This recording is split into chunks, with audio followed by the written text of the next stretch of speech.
Capítulo 4. Manual de ejercicios pleyadianos. Habla Ra. Teniendo en cuenta que he canalizado este capítulo y la mayoría de los procedimientos contenidos en la sección de ejercicios, deseo aclarar lo que quiero decir con canalizar información o haceres de luz.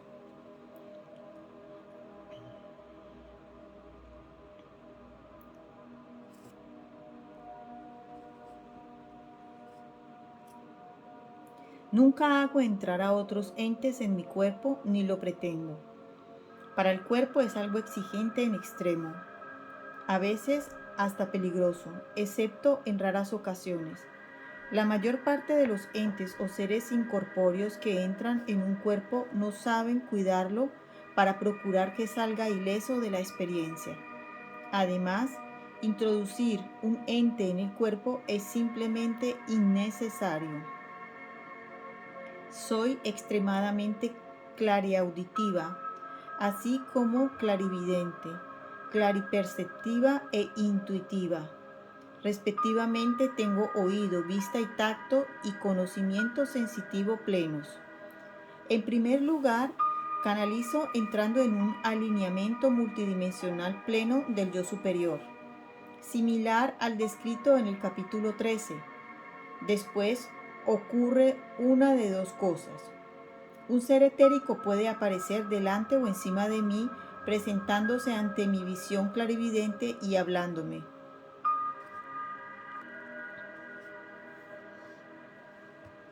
Si estoy impartiendo clase o en una sesión privada, repito entonces su mensaje palabra por palabra.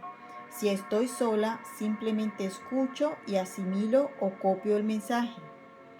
De modo alternativo, con los pleyadianos más que con los maestros ascendidos, puede que reciba palabras a través del canal de mi yo superior y les dé voz o las copie espontáneamente en el ordenador. Cuando esto sucede, no sé lo que se va a decir antes de que empiece a articular palabras o a teclear el mensaje. Escucho, sin embargo, las palabras en el interior de mi cabeza tal como se transmiten, ya que siempre permanezco en el cuerpo. Después, suelo recordar la esencia de lo dicho, pero no los detalles. Esto es así porque durante el proceso de la transmisión estoy en trance o en estado alterado. Aunque permanezca en mi cuerpo, mi conciencia opera desde un estado más profundo. Este estado opera en una frecuencia superior a aquella en la que mantengo conversaciones normales con los ojos abiertos. El material siguiente se canalizó de esta manera. Ra es el portavoz del colectivo de los emisarios pleyadianos de luz y los arcángeles pleyadianos encargados de comunicarse conmigo y enseñarme. A continuación sigue un mensaje de Ra. En este momento tú y tu planeta pasáis por una transición única y maravillosa de vuestra evolución espiritual. Os disponéis a dar un salto cualitativo como ninguno que hubierais dado antes. A fin de ayudaros a comprenderlo plenamente, debo hablaros primero de la órbita que describe la galaxia entera alrededor del gran sol central de todo lo que es. Así como vuestro anillo solar, nuestro término para sistema solar, orbita alrededor del centro galáctico. La galaxia misma se mueve por el espacio en forma de círculos continuos y conectados a modo de gran espiral cósmica. En el punto donde se cierra una sola órbita circular de un multibillón de años alrededor del gran sol central, nuestra galaxia se conecta diagonalmente con el anillo siguiente de la gran espiral cósmica. Cuando esta diagonal avanza dentro de la gran espiral cósmica desde un anillo al siguiente, todos los planetas y sistemas solares, así como sus habitantes, dan simultáneamente un paso iniciático en un nuevo ciclo evolutivo. Esto es lo que está ocurriendo ahora, además de estar al final de un ciclo terrestre solar pleyadiano de 26.000 años. La totalidad del sistema pleyadiano en el que se incluye este anillo solar está a punto de cerrar una órbita de 230 millones de años alrededor del centro galáctico, y la galaxia toda está a punto de completar una órbita infinitamente más larga alrededor del gran Sol central. Los 3 ciclos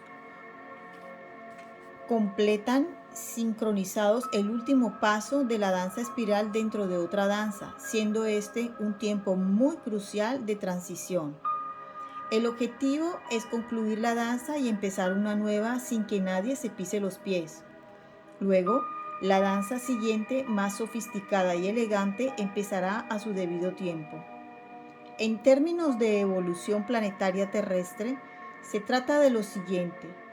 Cuando los 100.000 años de la era glacial terminaron hace casi 150.000 años, la galaxia estaba a medio camino de su cambio diagonal hacia el anillo siguiente de la gran espiral cósmica. Una danza había terminado y se estaba gestando la nueva. A fin de prepararse para la siguiente espiral evolutiva, la galaxia entera entró en un periodo de limpieza de pautas kármicas pretéritas que se completará al final del año 2012. Siempre al final de un gran ciclo tiene lugar la limpieza kármica. Cualquier elemento de la espiral evolutiva anterior que quede sin resolver se hace aflorar a la superficie para ejecutarse por última vez con un sentido de transmutación y trascendencia. Cuando se termina de limpiar la casa, comienza un ciclo evolutivo distinto en relación con Dios Diosa todo lo que es. Esta limpieza doméstica está llegando a su fin. Durante este tiempo de transición, se experimentan saltos espirituales de renacimiento e iniciación. Las conciencias nacen producto de nuevos paradigmas y nuevos potenciales, aprovechándose de lo aprendido en la espiral anterior, aunque de modo inconsciente. Metafóricamente hablando, es como si se tomaran los pasos del baile aprendidos en lecciones anteriores, se depuraran, se dominaran y se empezaran a añadir nuevos pasos en un reto mucho más emocionante. Incluso se acelera entonces el ritmo de la música añadiendo más inspiración. Cuando el próximo anillo de la gran espiral cósmica de la galaxia y el nuevo ciclo terrestre de 26.000 años empiece simultáneamente en el año 2013, esto es lo que ya habrá ocurrido. Primero, la variación de los polos habrá hecho variar la posición de la Tierra en relación con el Sol. Segundo, el Sol a su vez se habrá recolocado en virtud de una variación de polos similar en relación a las Pléyades. Tercero, las Pléyades habrán llegado al término de una espiral que habrá recolocado a ese sistema en relación a Orión. Cuarto, Orión habrá sufrido una revolución y una limpieza doméstica espiritual completas. El sistema entero de Orión habrá quedado oscurecido por un periodo de lo que en la Tierra serían 24 horas, variando así los polos de cada estrella y planeta de ese sistema. Se habrá consumado la vaporización de muchos de los planetas de ese sistema, así como la reapertura y reconversión de Orión como portal galáctico al centro de esta galaxia y fuera de ella. Sirio ha venido cumpliendo esta función durante aproximadamente los últimos 300.000 años desde que los liranos invadieron Orión y tomaron allí el acceso al portal galáctico. 5. Sirio se habrá elevado a la posición de escuela mistérica espiritual galáctica en lugar de operar específicamente en este anillo solar y este brazo próximo de la galaxia. Sexto, la pauta orbital actual de vuestro anillo solar alrededor de Alción, Sol central de las Pléyades, será reemplazada por la del sistema pleyadiano entero que empezará a orbitar alrededor de Sirio. Sirio será el nuevo Sol central de este brazo de la galaxia y las Pléyades habrán pasado a formar parte del sistema solar de Sirio. Al principio del 2013, cuando se hayan completado estos preparativos, el sistema pleyadiano entero del que vuestro Sol es la octava estrella se convertirá en un sistema de aprendizaje superior y en hogar de las ciudades de luz. Las ciudades de luz son lugares donde Poblaciones enteras perciben espiritualmente la evolución y lo sagrado que hay en todas las cosas. Los residentes de las ciudades de luz reconocen la evolución y crecimiento de sí mismos como individuos, del resto del grupo y de toda la existencia, dedicando a ello su vida. En otras palabras, dedican la vida a servir al plan divino, encontrándose como mínimo en el nivel de conciencia de Cristo. La Tierra, junto con vuestro anillo solar, sois los últimos del sistema pleyadiano en realizar este cambio. El resto de los 7 anillos solares pleyadianos, las 7 hermanas, están ahora mismo cada día en cuanto a escuelas mistéricas y sedes de ciudades de luz. Cada uno de estos 7 anillos solares se elevará para cumplir su próxima función natural en un estado evolutivo superior, cuando en el 2013 empiece la nueva danza llamada la Era de la Luz. Antes de los cambios previstos para el final del 2012 y del principio del 2013, la Tierra sufrirá una limpieza doméstica, espiritual y física correspondiente a lo que se ha llamado comúnmente cambios terrestres. Estos cambios, que ya han empezado, se intensifican externa e internamente a medida que vuestro anillo solar se adentra en la banda de fotones, una emanación cósmica de alta frecuencia que procede del centro galáctico. Hace años que venís entrando y saliendo de los límites de esta banda de fotones, y para el año 2000 quedaréis inmersos completamente en ella durante los próximos 2000 años. Los códigos sagrados necesarios para el despertar espiritual y el salto evolutivo de vuestro anillo solar se transmitirán al Sol, a la Tierra y al resto del anillo solar a través del centro galáctico de Sirio, Alción y Maya, que es otra estrella de las Pléyades. Cuando se completen las transmisiones iniciales, vuestro Sol seguirá transmitiendo los códigos a la totalidad del anillo solar. Estas emanaciones y codificaciones fotónicas transmitirán a una vibración tan alta que requerirán de vosotros que el sistema nervioso central, el cuerpo emocional y el cuerpo eléctrico estén bien sintonizados a fin de poder soportarla. Nota de la autora. Barbara Ann Clough ofrece una historia y una descripción mucho más detalladas sobre la banda de fotones, así como los cambios cosmológicos de las relaciones dimensionales que sufrimos en su último libro, El Plan Pleyadiano, una nueva cosmología para la era de la luz. Muchos ya experimentáis la intensificación en vosotros de procesos de crecimiento y despejamiento según el planeta entra y sale de los límites de la banda de fotones. El incremento de frecuencias continuará acelerándose sin pausa durante los próximos 17 años hasta que la galaxia quede anclada plenamente en su nueva pauta orbital y la Tierra se inicie como escuela mistérica y sede de las ciudades de luz. Tendrán lugar inundaciones, terremotos, cambios en las masas terrestres, erupciones volcánicas y finalmente la variación total de los polos dentro de los años previos al 2013, en cuyo momento tendrá lugar la iniciación solar galáctica de la Tierra. Los que ahora vivís en la Tierra debéis decidir si estáis o no preparados para convertiros en seres humanos espiritualmente responsables, a fin de permanecer en la Tierra pasado ese momento. Aquellos que no deseen permanecer en la Tierra serán trasladados a otro planeta situado en otro lugar de la galaxia, donde continuarán las lecciones kármicas y la evolución tridimensional. Aquellos que sí pretendan quedarse deben aprender la nueva danza de la era de la luz que requiere la apertura y activación del Ka divino.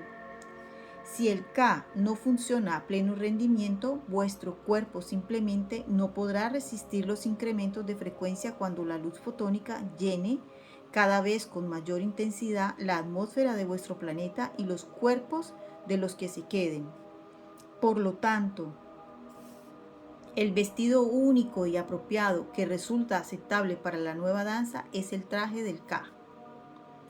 La convergencia armónica de 1987 fue una llamada al despertar planetario que comunicó a los ciudadanos del planeta su obligación de aprender la nueva danza y abrazar una filosofía de todos ganan. a fin de que sea un planeta centrado el que llegue al cambio del 2013. Fue un mensaje que enseñaba la creación compartida para el beneficio colectivo de todos y para comprender el enlace mental con la conciencia colectiva superior. Este hecho no se limitó a la experiencia de 2 días que se dio en ese momento. Es una convergencia armónica que se extiende a lo largo de 25 años, muchos días en los que es posible la activación para renovar vuestro compromiso con la espiritualización de la tierra y su gente. Nota de la autora. Una vez en una sesión de hipnosis, se me llevó a un lugar lejos de la atmósfera terrestre donde existe la conciencia colectiva superior de la población total de la Tierra. En este lugar vi miles de millones de rostros sonrientes y amables sin cuerpo, rodeando el planeta en el límite de una burbuja transparente que rodeaba a la Tierra. Esta conciencia colectiva superior estaba compuesta exclusivamente de seres de luz inocentes, inteligentes, dulces y amables. Todos los que vivimos en la Tierra, estos preciosos seres observan y enviaban amor y ánimo a través de la burbuja hacia sus homólogos en la superficie del planeta. También contemplaban desde una perspectiva que favorecía el bien mayor para el conjunto. En ese momento solo se me permitió observar. El conjunto estaba planeando un gran terremoto, comprendí más tarde que se trataba del terremoto que ocurrió en Japón a principios del año 1995. Se hacían comentarios sobre el comportamiento robótico de las personas, absortos en el materialismo y su carencia de profundas conexiones con el amor. La decisión conjunta dentro de la conciencia colectiva superior de pedir un terremoto en Japón no fue desde ningún punto de vista imaginable un castigo. Los seres emanaban buena voluntad y amor concentrados hacia esa parte del planeta, esperando que el terremoto despertara a sus espíritus de su sueño, les hiciera reorganizar sus prioridades vitales y se hicieran más amables y cooperantes entre sí. Además, había un sentimiento delicioso de alegría entre los seres de la conciencia colectiva superior porque habían hallado un modo de lograr que sus homólogos humanos evolucionaran. En respuesta a su decisión se envió un mensaje a unas naves de Sirio en los límites de la atmósfera de la Tierra para que empezaran el proceso de generación de un terremoto. Más tarde me mostraron el proceso utilizado para llevar a cabo esta tarea. A través de las capas de lo que llamamos la atmósfera terrestre hay multitud de anillos circulares de placas que se corresponden con las placas tectónicas de la superficie terrestre. Estas capas múltiples de placas son de naturaleza geométrica y continúan extendiéndose bajo la superficie de la Tierra hasta aproximadamente el núcleo interno del planeta, el cual tiene un diámetro aproximado de 500 metros. Cuando se provoca un cambio en la Tierra, la gente de Sirio altera las placas atmosféricas de la capa más alejada del planeta. Posteriormente, el resto de las placas atmosféricas se reorganizan capa por capa según la posición exacta de las placas tectónicas a fin de llevar a efecto el cambio deseado. Cuando se completa el proceso en las capas exteriores, las capas internas subterráneas se alteran en correspondencia con las exteriores. Finalmente, se produce el terremoto organizando las placas tectónicas según las nuevas posiciones de las placas atmosféricas y subterráneas. El método de producción de erupciones volcánicas, inundaciones y otros cambios planetarios ocurre de modo muy parecido.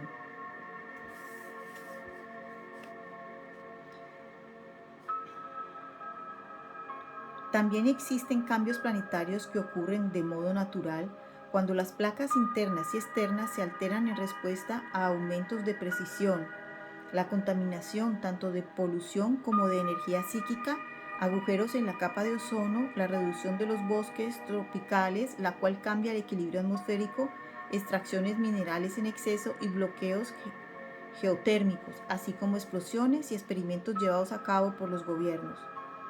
Hay veces en que los desastres naturales se ven amortiguados por Sirio en reacción a las peticiones de la conciencia colectiva superior. Se puede ayudar en este proceso desde la Tierra mediante la alineación con la conciencia superior a través de la meditación y la vida recta.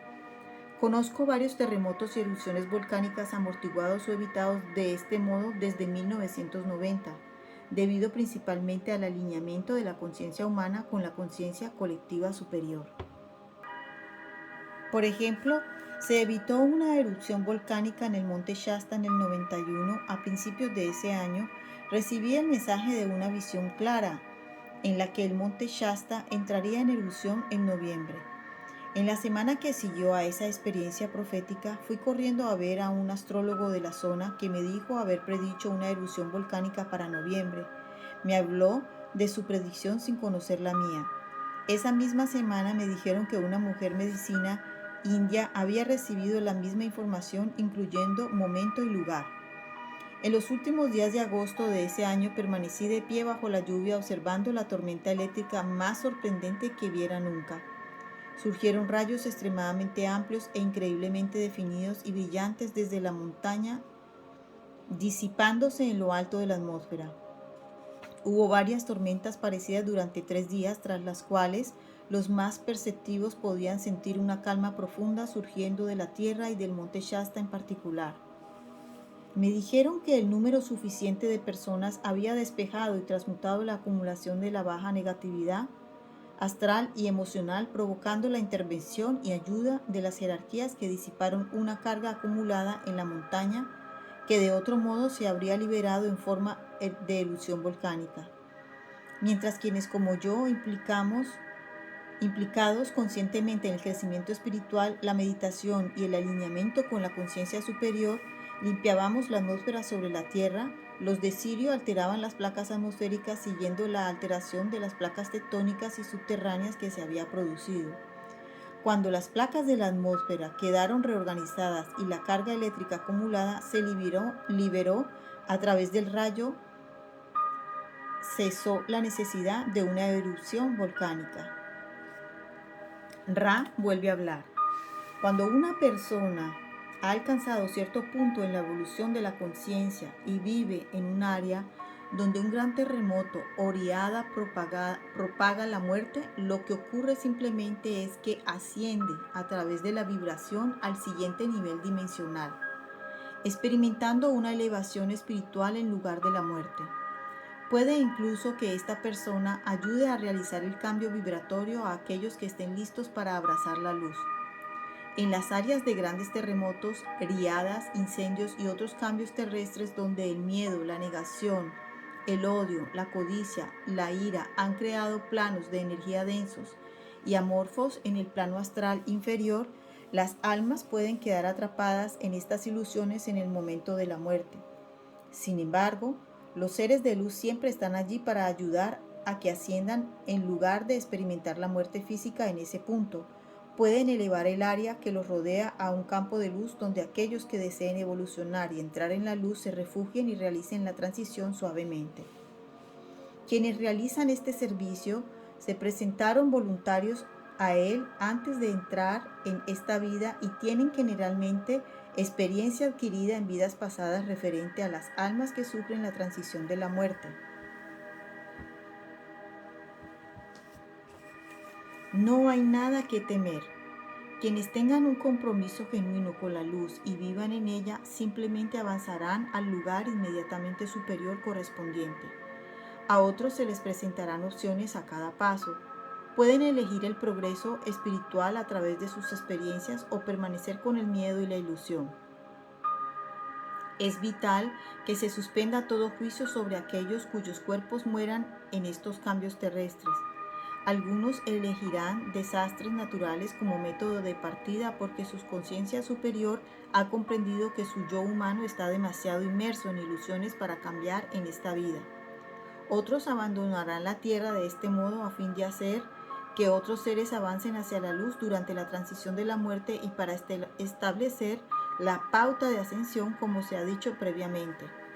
Otros, sin embargo, elegirán esta forma de morir porque están preparados para abandonar la Tierra y elegir otro planeta en virtud de su evolución. Más aún, otros morirán físicamente porque la genética y mutaciones celulares de su cuerpo han resultado ser excesivas para poder transmutarse en el tiempo que le queda al proceso de transformación en este planeta. Independientemente de por qué muera el cuerpo de una persona o en el caso de la ascensión parezca morir, la conciencia colectiva superior tiene una influencia con fuerza suficiente para procurar que no hayan accidentes.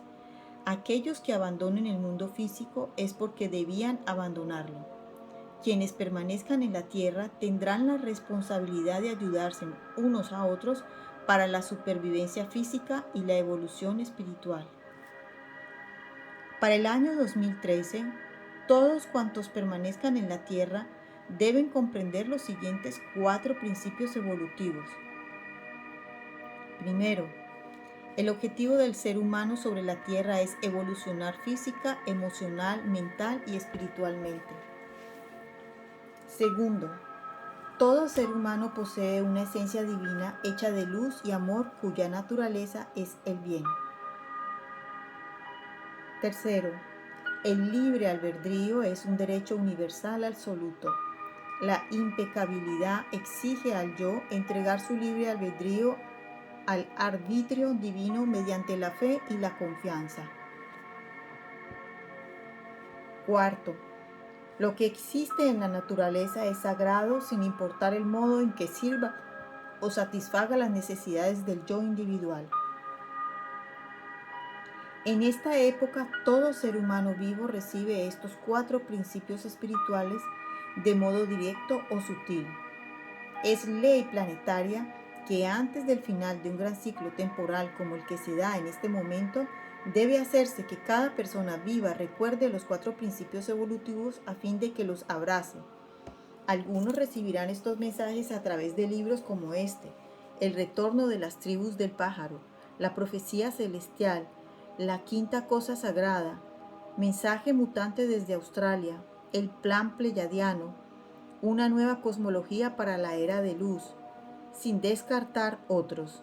Algunos recibirán estos mensajes a través de películas como Bailando con Lobos, El pequeño Buda, Misión, Salvar la Tierra y La Selva Esmeralda, títulos aportados por la autora Nopor Ra. Otros experimentarán la muerte y volverán tras un cambio a su cuerpo físico, capaces a su vez de producir el cambio en sus seres queridos. Muchos recibirán visitas de ángeles, maestros ascendidos o la Madre María. Ya se han producido numerosas informaciones sobre tales visitas en este siglo. El mensaje de la conciencia sagrada evolutiva también impartirá de modo subconsciente a aquellos que vean, lleven o sostengan objetos tales como gemas y cristales. Estos son solo unos ejemplos de las maneras en las que el movimiento planetario imparte las 4 verdades espirituales. Vuestro cometido es seguir una vida recta, aprender y practicar la impecabilidad, la oración, a fin de reconocer el plan divino y vuestro papel dentro de él y vuestra sanación y despejamiento a todos los niveles tanto como sea posible. A un nivel colectivo existen en este momento 7 pautas kármicas primarias que precisan trascender y ser despejadas.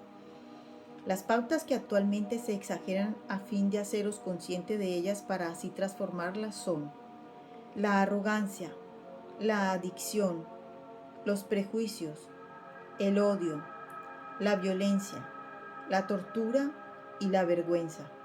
Estas 7 fuentes de dolor, ilusión y separación aparecen en su orden de desarrollo dentro de este anillo solar, empezando en Venus y extendiéndose a Marte, Maldek y finalmente la Tierra.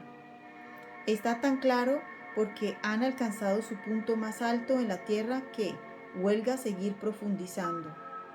Ya sea la actitud de supremacía de Estados Unidos en el mundo o la actitud de un miembro de la nueva era de superioridad frente a seres menos espirituales y conscientes, la actitud es la misma, arrogancia. Ya sea un alcohólico tirado en las calles de Los Ángeles o una persona obsesionada con su aspecto físico o el cuerpo de su compañero o compañera, esta pauta se llama igual, adicción. Ya sea el KKK quemando cruces en el patio de personas negras o una persona espiritual despreciando a un paleto, el nombre es el mismo, prejuicio. ya sean los capitalistas que odian a los comunistas o una persona políticamente correcta que odia a los madereros y constructores, la actitud es la misma, odio.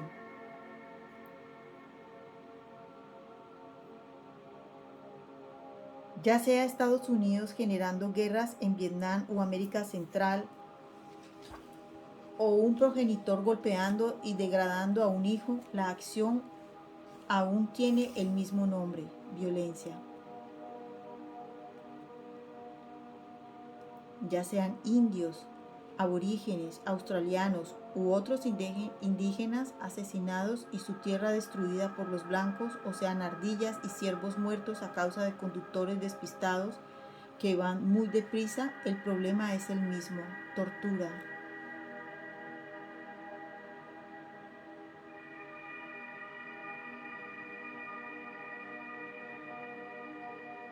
Ya sea Alemania llevando las cicatrices de un Hitler o un pobre sintiéndose indigno a causa de su pobreza, el sentimiento es el mismo, vergüenza. Desde lo evidente a lo más sutil, cada persona debe cumplir individualmente su parte para reconocer y sanar estas pautas. Las expresiones individuales de estos 7 puntos kármicos principales varían enormemente. Sin embargo, si se mira de cerca, se ve que la fuente de todo problema hoy en la Tierra es una o más de estas 7 pautas kármicas de este anillo solar. Estas pautas están acompañadas por la incapacidad de percibir los 4 principios evolutivos que deben aprenderse.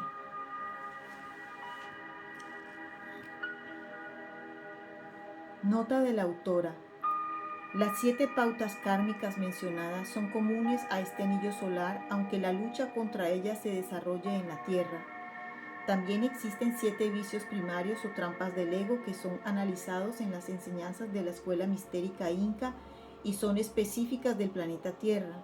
Son lujuria, pereza, gula, soberbia, ira, envidia y codicia. Según las enseñanzas incas, los humanos deben superar estas trampas del ego antes de alcanzar poder espiritual. Para quienes dominéis los niveles de comportamiento y actitud de estas pautas y trabajáis sinceramente con ellas, vuestro próximo paso es el alineamiento consciente con vuestro yo superior. La conciencia colectiva superior y ser uno con la divinidad.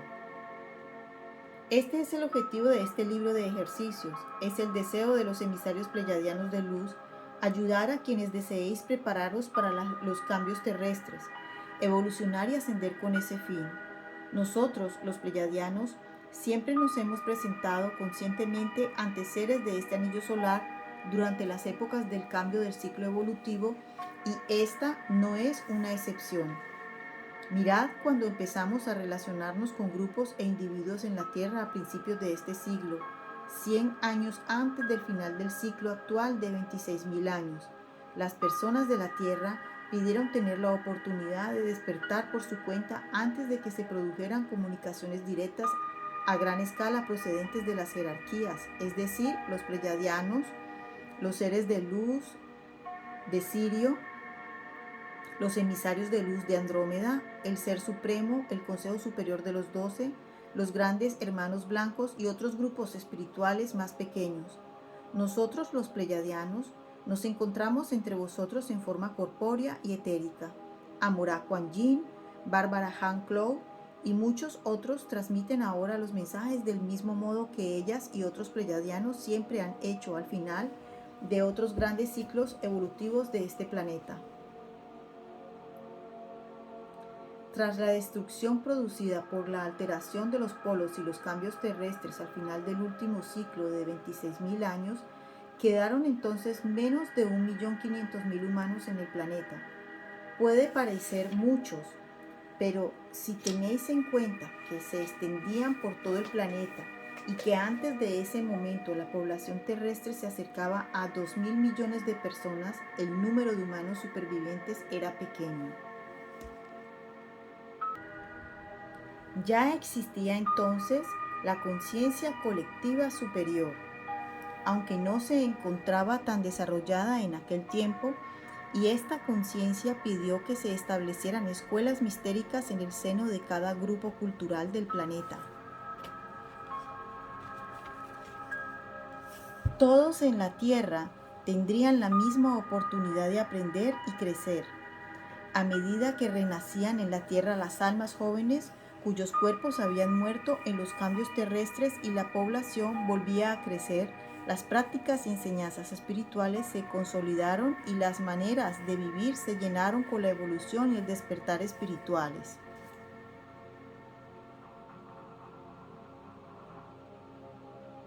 Incluso hoy existen grupos indios americanos y mayas cuyo historial de prácticas espirituales se remonta aproximadamente a 25.000 años.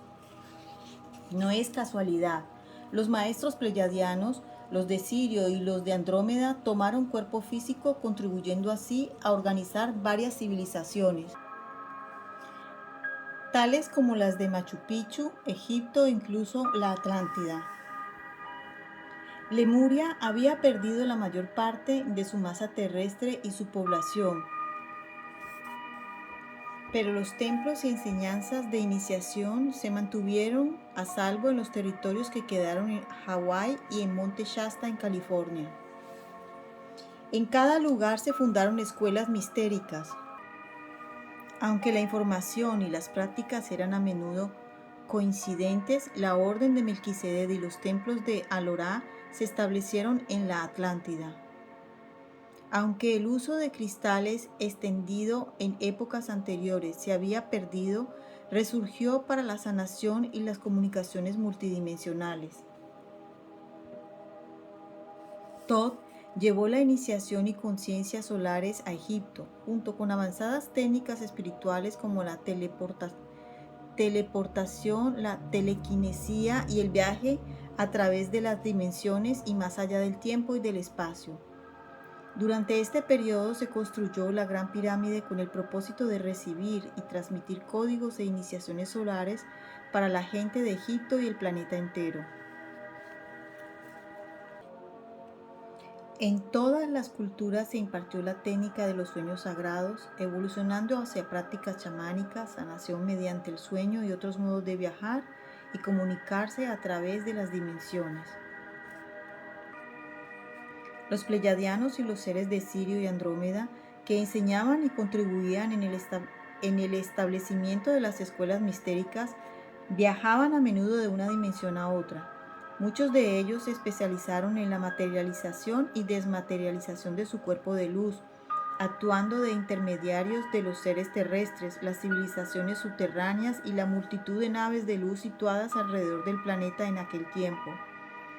Mientras las almas jóvenes y menos evolucionadas empezaban a reencarnarse hace alrededor de 25.000 años, los maestros de dimensiones superiores continuaron su relación con los humanos durante otros 250 años a fin de colaborar en la transición hacia civilizaciones de muchos niveles de evolución del alma y orígenes galácticos diferentes.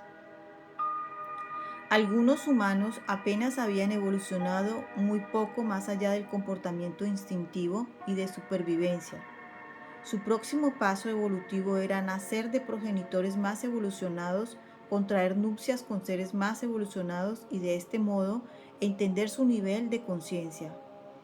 Muchos pleyadianos aceptaron la misión de ser guías permanentes de estas almas jóvenes en las primeras fases de esta mezcla.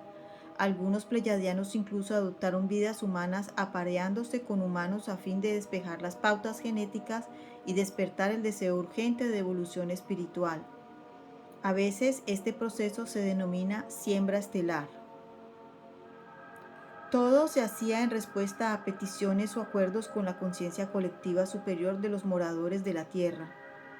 Los seres terrestres pidieron fundar sus propias escuelas mistéricas y de iniciación supradimensional tras su propia evolución, iluminación y permanencia en las dimensiones superiores que rodean la Tierra a fin de ayudar a los humanos. Los grandes hermanos blancos existían ya desde hace casi 15.000 años, cuando se produjo un despertar simultáneo en grupo de más de 1.000 humanos procedentes de varias culturas terrestres.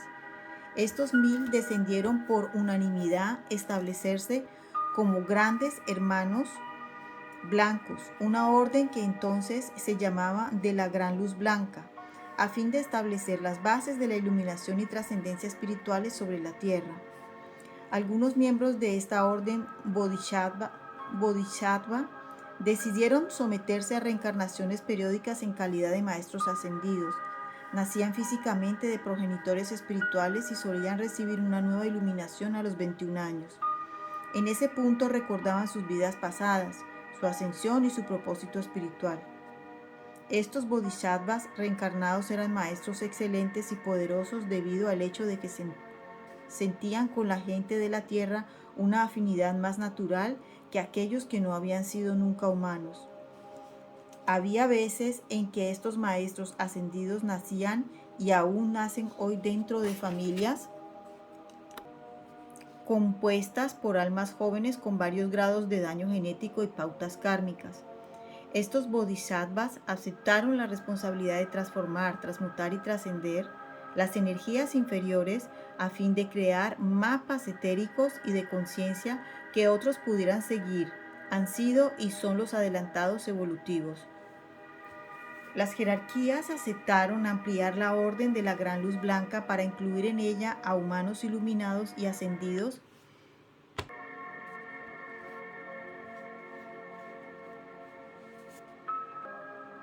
para desempeñar estos papeles: el oficio del Cristo, Buda, la orden de Merlín, puestos de diosa como los de la Santa Madre, ocupado ahora por Kuan Yin y la Madre María, cachinas, maestros y guías locales.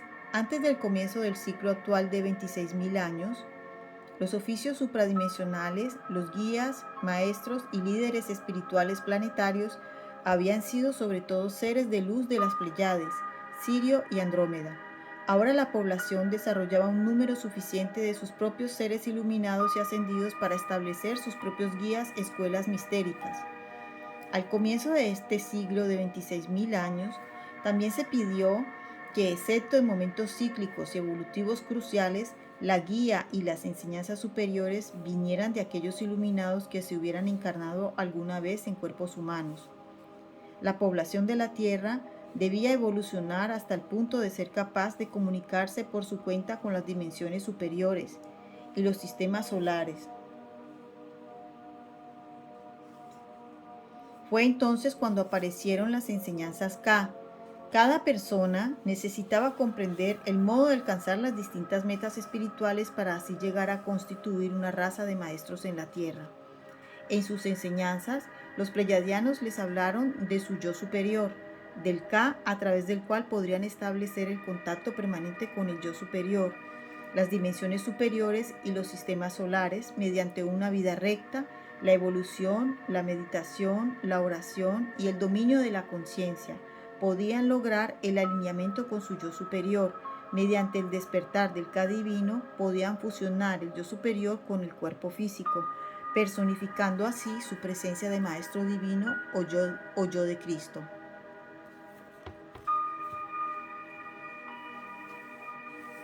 Habría un periodo que precedía a la iluminación plena durante el cual se completaba su transmutación genética como resultado del fluir de la energía K a través de los canales K y los circuitos menores para penetrar en su cuerpo astral y en el sistema nervioso, el sistema glandular y el sistema meridianos eléctrico del cuerpo físico, tales como los utilizados en acupuntura y Shiatsu.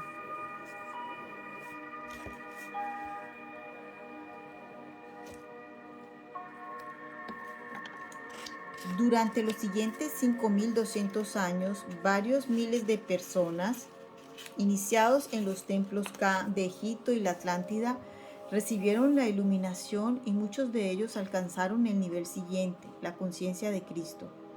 Algunos decidieron permanecer en la tierra viviendo más de 2.000 años en el mismo cuerpo a través del mantenimiento de los canales K y las prácticas espirituales. Ese mismo periodo de 5.200 años también alumbró otros caminos hacia la iluminación que resultaron efectivos para los humanos más evolucionados del planeta que estuvieran dispuestos a emprenderlos. Al final de esos 5200 años, se produjo un gran terremoto que destruyó la mayor parte de los templos de Lemuria y la mitad de la masa de la tierra de la Atlántida. Aquellos miembros de la raza lemuria que se quedaron en la tierra decidieron establecer de nuevo en una cultura subterránea bajo el monte Shasta. Unos pocos lemurios se integraron en tribus indias, americanas, hawaianas y tibetanas, convirtiéndose posteriormente en mayas, incas y budistas. Estos antiguos seres de Lemuria ejercieron de líderes y maestros espirituales dentro de aquellas culturas. Los atlantes supervivientes contaban aún con un número suficiente para continuar su cultura. En calidad de conciencia de grupo pidieron la reencarnación del ser cuyo nombre terrestre era Thoth, para restablecer entre su gente las antiguas enseñanzas que habían perdido a causa de los terremotos. Thoth, que era miembro Ra de las tribus arcangélicas pleyadianas, respondió a sus peticiones generando un cuerpo físico. Se convirtió en líder espiritual de la Atlántida. Poco después de la llegada de Thoth a la Atlántida, se produjo una gran brecha dentro del continuo espacio temporal de la atmósfera terrestre, durante la cual llegó a la Tierra un grupo de seres que venían de invadir Orión desde el sistema de Lira. Era Lucifer quien los guiaba, haciendo posible la creación de la brecha y la penetración posterior. Lo consiguieron mediante unas transmisiones intensas de alta frecuencia desde el exterior del anillo solar hasta la atmósfera terrestre, seguidas del paso inmediato de una nave a través de la brecha así creada. Los seres de Orión o liranos, con la ayuda de Lucifer, dominaban la técnica del viaje que prescindía del tiempo y el espacio, mediante el cual podían proyectarse a través de la brecha transcurridos pocos segundos a partir de su creación sin que nada pudiera detenerlos. El momento de su contacto con la Tierra era inevitable debido a las conexiones kármicas entre los liranos, Lucifer y algunos humanos de la Tierra. Tal como lo tenían previsto, aterrizaron en Atlántida porque era el lugar que mejor serviría a su propósito. Comenzaron inmediatamente a adoctrinar a los atlantes con su conocimiento y tecnologías superiores. Los atlantes se enorgullecían de ser en ese momento la raza más evolucionada de la Tierra y siempre buscaban extender su dominio a nuevas áreas. Los liranos los manipularon prometiéndoles poderes, tecnología e influencia ilimitada y demostrándoles la superioridad lirana a través de la tecnología, el control psíquico y la inteligencia. Prometieron transmitir esa capacidad a los atlantes si acogían en su seno a los liranos y les permitían integrarse en su cultura. Muchos atlantes desconfiaron de los liranos desde el principio y percibieron la trampa espiritual que se les tendía. Otros, más crédulos y hambrientos de poder y supremacía, acogieron abiertamente a los liranos. Durante los 10.000 años siguientes, la Atlántida quedó dividida en dos grupos de población distintos. Uno que incluía a los liranos y destacaba tecnológicamente, y aquel que conservó la pureza y dedicación espirituales. Los templos de Melquisedec sufrieron la proliferación y la influencia de los invasores, controladores y manipuladores. Se formó un grupo llamado los túnicas grises, después llamado los túnicas negras. Se centraron en el desarrollo del poder psíquico y la magia negra. Algunos sacerdotes de Melquisedec conservaron la pureza, pero no fue así para la mayoría. En aquel tiempo existían en Atlántida los templos de Alorak, que albergaban órdenes de sacerdotisas de la diosa, cuyas enseñanzas venían de la novena dimensión a través de un orden jerárquico llamado el Consejo de los Nueve. Estas enseñanzas escaparon a la subversión de los liranos y Lucifer. Las sacerdotisas desafiantes desaconsejaron abiertamente toda la relación con los hermanos oscuros, como también se los denominaba. En principio, los atlantes que deseaban practicar las artes de la magia y la alquimia recibían primero una formación espiritual para que aprendieran el uso recto de los poderes. Sin embargo, El protocolo espiritual acabó diluyéndose y se extendió el estudio del poder psíquico y la magia negra. Lucifer siempre permanecía invisible, aunque constituía una importante influencia subconsciente. Controlaba a los hermanos oscuros de Lira y era capaz de poseer el cuerpo de hermanos oscuros en cualquier momento para comunicarse con ellos o con otros atlantes a través de ellos. Lucifer utilizaba a menudo este medio de llegar a la gente. Su propósito era minar la confianza de los atlantes en las fuerzas de la luz que gobernaban el planeta y el anillo solar. En último término, esperaba hacerse con el control en calidad de ser supremo de la Tierra. Lucifer y los hermanos oscuros se introdujeron en la conciencia de muchos varones terrestres, vulnerables al control psíquico debido a su propio deseo oculto de control y dominación, en especial sobre las mujeres. Se creó un plan astral subterráneo, así como una serie de moradas y terrenos ceremoniales subterráneos donde la conciencia colectiva inferior de los hermanos oscuros estableció su territorio, enviando ondas de energía y mensajes subliminales que, atravesando la Tierra, llegaban al mundo de superficie. Esta conciencia colectiva era y aún es lo que llamáis Satán. Fue creada mediante la fusión de conciencias inferiores de los hermanos oscuros. Esta fuerza satánica tiene la capacidad de operar como si fuera una gran entidad única. Cuanto más crecía esta conciencia colectiva y mayores eran la supremacía y el control que imponían sobre la diosa de la tierra, vuestro anillo solar y la divinidad, más poder tenía esta fuerza oscura para generar su propio crecimiento continuo. La polarización de la oscuridad y la luz se hizo rápidamente más intensa en la tierra al recibir la mente subconsciente de los humanos, el bombardeo de imágenes y pensamientos negativos de desconfianza en Dios y en el plan divino, la inferioridad de las mujeres y la superioridad del ámbito mental sobre los ámbitos emocional y espiritual. Tecnología y magia negra crecieron hasta alcanzar proporciones jamás vistas sobre la tierra. Los templos de luz fueron cada vez más el lugar de las mujeres, mientras que los templos de oscuridad fueron cada vez más el lugar de los varones. Naturalmente, esta visión no era absoluta, pero era cierta en términos generales. Hacia el fin de la era Atlante, 10.000 años tras la llegada de Lucifer y los liranos, el caos y el miedo corrían libres por esa civilización. La competencia por el control y la supremacía eran la actitud general en la Atlántida, e incluso en el seno de los templos de Alorá prevalecían el miedo y el secreto. Antes del fin de la Atlántida, se dio aviso a los jefes de las órdenes y templos que aún poseían la luz, aconsejándoles dispersar sus enseñanzas por el globo. Pasaría mucho tiempo antes de que la totalidad del conocimiento superior pudiera concentrarse en un solo lugar debido a la influencia satánica sobre las mentes de la Tierra.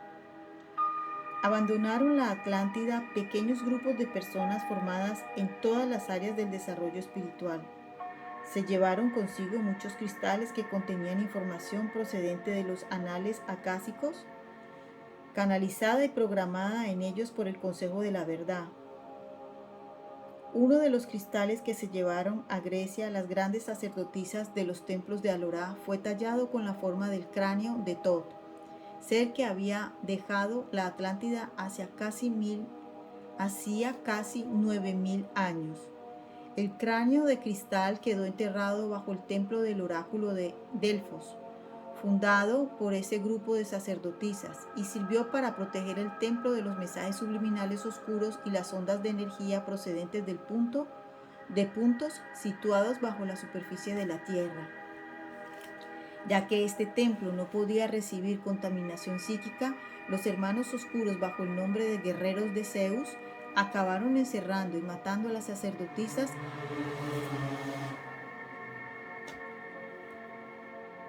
reclamando el templo para el patriarca de sus dioses. Otros grupos se llevaron cristales y enseñanzas a América Central, Europa Occidental el Himalaya, el sur de África, Asia Oriental, Australia, Sudamérica y Egipto. Las tribus indígenas del norte de América se encontraban entonces en una fase evolutiva singular y la infiltración de los atlantes era inadecuada.